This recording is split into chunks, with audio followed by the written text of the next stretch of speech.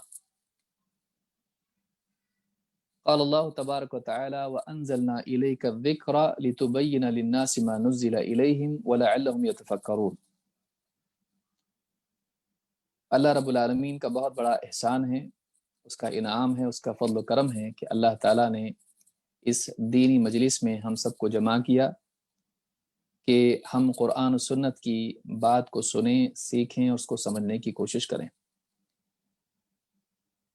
اللہ رب العالمین کی حمد و ثنا کے بعد میں جبیل دعوت سینٹر کے ذمہ داران، متعاونین، خصوصاً شیخ محمد مختار مدنی حفظہ اللہ کا شکر گزار ہوں کہ انہوں نے اس دینی مجلس کا، دینی بزم کا انعقاد کیا اور ہم سب کے لیے ثواب کا ایک ذریعہ اور راستہ کھولا۔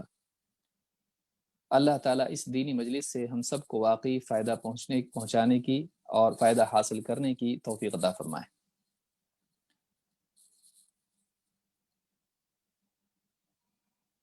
اس سے پہلے جبیل دعوت سینٹر میں جو ایک دورہ علمیہ ہوا تھا اور احادیث کے سلسلے میں ایک کتاب، اور ایک بہت ہی اہم ترین کتاب، بہت مختصر لیکن بہت مفید، الاربعون النوویہ، امام النووی کی جمع کی ہوئی 40 حدیثیں، اس کتاب کا درس شروع ہوا تھا اور تقریباً 19 حدیثیں اس میں پڑھی گئیں، ان کو سمجھنے کی کوشش کی گئی، لیکن وہ درس مکمل نہیں ہو سکا اور یہ طے ہوا کہ آئندہ اس کو مکمل کیا جائے گا۔